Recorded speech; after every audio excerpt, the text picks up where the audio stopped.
এদিকে রোহিঙ্গা বলে কোনো জাতিসত্তা মিয়ানমারে কখনো ছিল না দাবি করে এ বিষয়ে নাগরিকদের ঐক্যবদ্ধ হওয়ার আহ্বান জানিয়েছেন দেশটির সেনাবাহিনী প্রধান মিন অং হ্লাইং। বলেছেন, বিদেশি সংস্থাগুলো যা বলছে তাতে কান দেয়া মিয়ানমারের নাগরিকদের উচিত হবে না। শনিবার ডিফেন্স সার্ভিসেস অ্যাডমিনিস্ট্রেশন স্কুলের এক ডিপ্লোমা বিতরণ অনুষ্ঠানে মিয়ানমারের সেনাপ্রধান এসব কথা বলেন। অনুষ্ঠানে দেয়া তার বক্তব্য ফেসবুক পেজেও প্রকাশ করা হয়েছে। সেনাপ্রধান আরও বলেন, গত 25 আগস্টের পর থেকে রাখাইনের সহিংসতায় 93টি ঘটনা ঘটিয়েছে চরমপন্থী বাঙালিরা। জেনারেল মিড বলেন, সেনাবাহিনীর প্রতিটি সদস্যকে তাদের বাহিনীর উন্নয়নে সচেষ্ট হতে হবে। একইভাবে দেশের প্রতিটি নাগরিককে দেশের উন্নয়নের স্বার্থে হাতে হাত বেঁধে এগিয়ে আসতে হবে। In Rakhine State, the Rohingya aren't recognized as one of Myanmar's ethnic groups. Rakhine থেকে বাংলাদেশে ঢোকার পরও রোহিঙ্গা ক্যাম্পে ঠাঁই হয়নি 100 হিন্দু পরিবারের। উল্টো পুরাতন রোহিঙ্গা ক্যাম্পে নির্যাতনের শিকার হয়েছেন 8 হিন্দু নারী। এই হিন্দু পরিবারগুলো আশ্রয় নিয়েছেন উখিয়া পশ্চিম হিন্দুপাড়ার একটি মুরগি ফার্মে। কক্সবাজার উখিয়ার কুতুপালং থেকে হায়দার আলীর ক্যামেরায় বিস্তারিত জানাচ্ছেন লাকমিনা জেসমিন সোমা।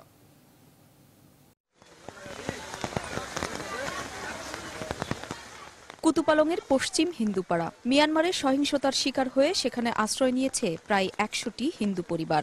এমন তথ্য পেয়ে ওই গ্রামে নিউজ 24-এর অনুসন্ধান। পাওয়া গেল মানবেতর এক চিত্র। মুরগির ফার্ম ধুয়ে মুছে থাকতে দেওয়া হয়েছে প্রায় 550 হিন্দু রোহিঙ্গাকে। ক্ষুধা আর কান্নায় যাদের প্রাত্যহিক জীবনের অনুষঙ্গ।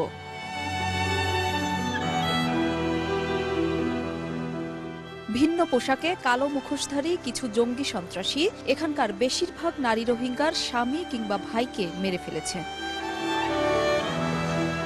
বিদ্রোহী যাদেরকে বলা হয় আর কি, তাদের সাথে সেনাবাহিনীর সাথে সমস্যা এবং রাখাইন যারা আছে জনগণ তাদের সাথে কিন্তু তাদের বিরোধ।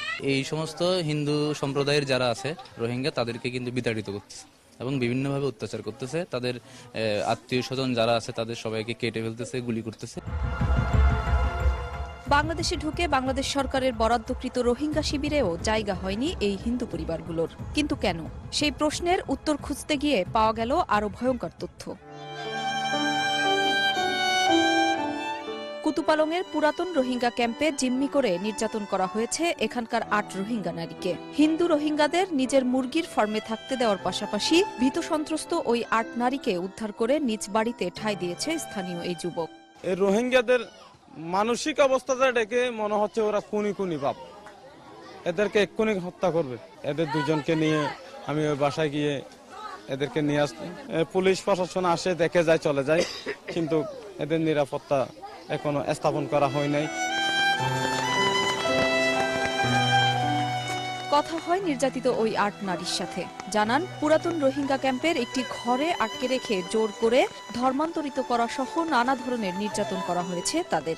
সুরি তুয়ারি তারা হল্লা লয় ফেলা তল্লা লয় ফেলা এনে করে না আর হদন হদ দি তারা হদ তোমার আরা যাত তাইব হদ না মারে চোখানাই ফইলা চোখ বাঁধা হালা পোশাক, তারপর আরে খুলে খারাপ বেশি তারা পোশাকি বাকুলি ফেলাইয়ে। তারাও হিন্দু বলে কিছু হিন্দু ফ্যামিলিতে গিয়ে তারা আশ্রয় এখন পাচ্ছে। তো তারা এই অবস্থায় থাকতে চায় না, তারা তাদের দেশে ফিরে যেতে চায়। মিয়ানমার সেনাবাহিনীর দ্বারা হোক আর সেখানকার কোনো উগ্র সন্ত্রাসী সংগঠনগুলোর দ্বারাই হোক, সহিংসতার শিকার হয়েছে সেখানকার হিন্দু রোহিঙ্গা পরিবারগুলো এবং অন্য মুসলিম রোহিঙ্গাদের মতোই তারাও চাইছে নিজ মাতৃভূমিতে ফিরে যেতে, যেমনটি বলছিলেন এখানকার অসহায় হিন্দু রোহিঙ্গারা। আপনার কাছে অভিযোগ করছে আর কি যে এবার পুরাতন ক্যাম্পের ওই ঘর আবিষ্কারের চেষ্টা। প্রথমে এড়িয়ে গেলেও পরে ঘরটি দেখালেন সংশ্লিষ্ট পুরাতন ক্যাম্পের ব্লক ইনচার্জ। তারপর বার করে দেওয়ার পর আবার সিএসির অফিসার কি হয়েছিল নাকি রাত্রে ওখানে থাকছিল তারা। নিজের দেশের সব হারানো এই 100 হিন্দু রোহিঙ্গা পরিবার এখন নিরাপদ আশ্রয় পাওয়ার অপেক্ষায়। এবারে অন্য প্রসঙ্গ। জাতিসংঘের 72তম সাধারণ অধিবেশনে যোগ দিতে নিউ ইয়র্কে পৌঁছেছেন প্রধানমন্ত্রী শেখ হাসিনা। স্থানীয় সময় বিকেল 4:30টার দিকে তিনি নিউ ইয়র্ক পৌঁছান। এ সময় তাকে স্বাগত জানায় যুক্তরাষ্ট্রে নিযুক্ত বাংলাদেশের রাষ্ট্রদূত মোহাম্মদ জিয়াউদ্দিন ও জাতিসংঘে নিযুক্ত বাংলাদেশের স্থায়ী প্রতিনিধি মাসুদ বিন মোমেন। এরপর প্রধানমন্ত্রী বিমানবন্দর থেকে যান নিউ ইয়র্কের হোটেল গ্র্যান্ড হায়াতে। এখানেই তিনি অবস্থান করবেন। নিউ ইয়র্কে জাতিসংঘ সদর দপ্তরে 12 সেপ্টেম্বর থেকে অধিবেশন শুরু হলেও আগামী 19 থেকে 21 সেপ্টেম্বর পর্যন্ত চলবে সাধারণ বিতর্ক। প্রধানমন্ত্রী শেখ হাসিনা 21 সেপ্টেম্বর বাংলাদেশের পক্ষে তার বক্তব্য তুলে ধরবেন।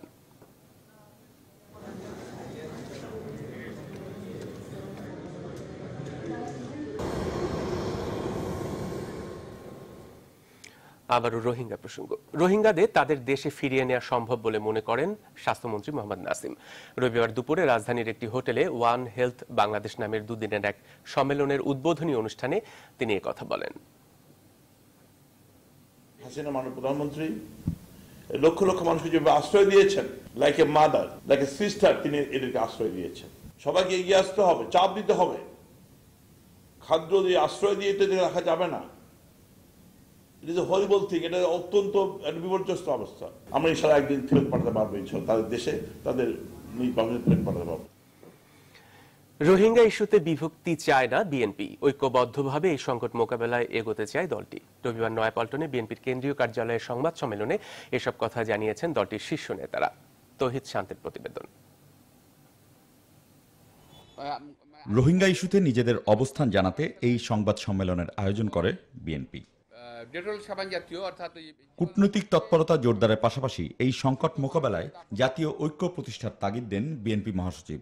মিয়ানমার সরকারের উপরে চাপ সৃষ্টি করার জন্য, এই রোহিঙ্গাদেরকে ফিরিয়ে নিয়ে যাওয়ার জন্য, তাদের নিজ দেশে সসম্মানে নাগরিকত্ব দিয়ে ফিরিয়ে দেওয়ার জন্য কূটনৈতিক তৎপরতা আরো বৃদ্ধি করা প্রয়োজন। তার জন্য যা যা করা প্রয়োজন সেই ব্যবস্থাগুলো তাদের নেওয়া অত্যন্ত প্রয়োজন বলে আমরা মনে করি। পরস্পর কাদা ছোড়াছুড়ি না করে ভালো হবে যদি আওয়ামী লীগের সাধারণ সম্পাদক সাহেব এই জিনিসগুলোর উপরে জোর দেন। আমরা বিভক্তি চাই না, বিভক্তি আমরা কখনো করিনি। রোহিঙ্গাদের মধ্যে ত্রাণ বিতরণে বিএনপিকে বাধা দেয়া হয়েছে এমন অভিযোগ তুললেও এই ইস্যুতে সরকারের পাশে থাকতে চায় দলটি, জানালেন স্থায়ী কমিটির সদস্য মির্জা আব্বাস। রোহিঙ্গা ইস্যুতে কোনো রাজনীতি নয়। আসুন দলমত নির্বিশেষে সবাই ঐক্যবদ্ধ হবে আর্তমানবতার সেবায় কাজ করি। রাজনৈতিক প্রতিপক্ষকে ত্রাণ কাজে বাধা দেওয়ার মতো নোংরামি থেকে বিরত থাকার জন্য আমরা সরকার ও তার মন্ত্রীদের প্রতি আহ্বান জানাচ্ছি। সংবাদ সম্মেলনে বিএনপি নেতারা কক্সবাজারে আশ্রয় নেয়া রোহিঙ্গাদের মধ্যে সুষ্ঠুভাবে ত্রাণ বিতরণে সেনাবাহিনীর সহায়তা নেওয়ার পরামর্শও দেন। চট্টগ্রামের মানুষের সাথে চেহারা ও ভাষায় মিল থাকায় রোহিঙ্গারা মিশে যাচ্ছেন স্থানীয়দের সাথে। তবে তারা যাতে ছড়িয়ে ছিটিয়ে না পড়েন সেজন্য তৎপর আইন শৃঙ্খলা রক্ষাকারী বাহিনী। আশ্রয় কেন্দ্র ছাড়া অন্য এলাকায় রোহিঙ্গাদের অনুপ্রবেশ ঠেকাতে সড়কে সড়কে বসানো হয়েছে চেকপোস্ট। নয়ন বড়ুয়া জয়ের তথ্য ছবিতে ডেস্ক রিপোর্ট। চট্টগ্রাম নগরের স্টেডিয়াম সংলগ্ন এই খুপড়ি ঘরে সন্তান সহ থাকছেন গৃহবধূ রাশেদা। দেখে বোঝার উপায় নেই রাশেদা একজন রোহিঙ্গা। মিয়ানমার থেকে পালিয়ে আসা এই নারী এখন চট্টগ্রাম শহরে ভিক্ষা করে দিন কাটাচ্ছেন। দৌড়ক হাড়ক মারক সব কথা হইলে বর্মাতে আসি আর এখন বাংলাদেশি জানো আর গেজা জায়গাতে আসে জায়গার নাম ধরে আর এখন আজ মানুষের ঠান্ডা ফরো হয় ডাইরেক্ট বর্মাতে আসে আর বর্মা আর তো আর মনে হলে আর ফাঁসি তো আর দেশের মাঝে আর মতান্ত জনা দাগান হলে ফাইও। একইভাবে জীবন যুদ্ধে নেমেছেন এই রোহিঙ্গা বৃদ্ধ। নগরে কাগজ কুড়িয়ে তা বিক্রি করে সংগ্রাম করছেন বেঁচে থাকার। চেহারা ও আঞ্চলিক ভাষার সাথে মিল থাকায় সহজে মিশছেন চট্টগ্রামের মানুষের সাথে। আয় বাজে বাস আসছি বাস আয় বাজে আয় এলে কাগজপত্র তোয়াই বিক্রিয়া খুঁজিয়ে বিক্রিয়া টিকা খুঁজিয়ে খাই। স্থানীয়রা জানান মিয়ানমার থেকে বাংলাদেশে আশ্রয় নেওয়া রোহিঙ্গারা ছড়িয়ে ছিটিয়ে পড়ছেন চট্টগ্রামের বিভিন্ন এলাকায়। অনেকে আশ্রয় নিচ্ছেন পূর্ব পরিচিত কোনো আত্মীয়ের বাসায়। এ অবস্থায় চট্টগ্রামে ছড়িয়ে থাকা রোহিঙ্গাদের খোঁজে মাঠে নেমেছে পুলিশ। বিভিন্ন স্থান থেকে তাদের আটকের পর নিবন্ধনের জন্য পাঠানো হচ্ছে কক্সবাজারে। এখানে যারা নিবন্ধন হয় নাই, যে রোহিঙ্গারা আমাদের চিটংয়ের আশেপাশে ছড়িয়ে যাচ্ছে, তাদেরকে আমাদের পুলিশের চেকপোস্টের মাধ্যমে নানান সোর্সের মাধ্যমে ধরে তাদের কুতুবালং ক্যাম্পে নিবন্ধন করানোর জন্য পাঠানো হয়। চট্টগ্রাম সহ বিভিন্ন স্থানে অনুপ্রবেশ ঠেকাতে সড়কের বিভিন্ন স্থানে বসানো হয়েছে চেকপোস্ট। কক্সবাজার, খাগড়াছড়ি, রাঙামাটিতে আমরা 27টি চেকপোস্ট আমরা স্থাপন করেছি। ইন অ্যাডিশন টু দ্যাট এই চেকপোস্টের বাইরে কিন্তু আমাদের প্যাট্রোলিং ব্যবস্থা করা হয়েছে এবং এরা কিন্তু রাত দিন round the clock they have been working.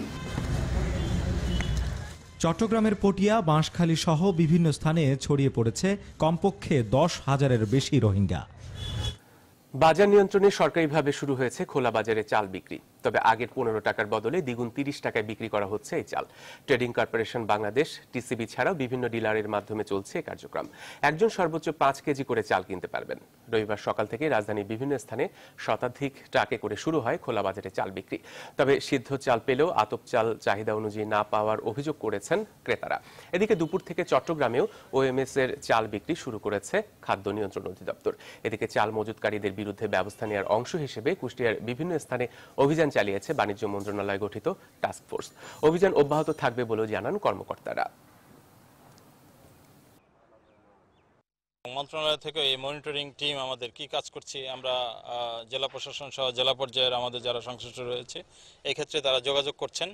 তো আমরা এই কার্যক্রম, আমাদের এই মনিটরিং কার্যক্রম চলমান থাকবে। এখন 50 টাকা চাই বা 60 টাকা এখানে সরকার দিয়ে সাম করে, এটা খুব ভালো হইতেছে, জিনিসটা ভালো হইতেছে। প্রত্যেক এলাকায় দিতে হবে, পয়েন্ট করতে হবে, একদিন দিলে হবে না, প্রতিদিনই দিতে হবে। বাজার তো এখন চালের দাম ঊর্ধ্বগতি, মানুষ হা হা করতেছে অভাব বনটনে।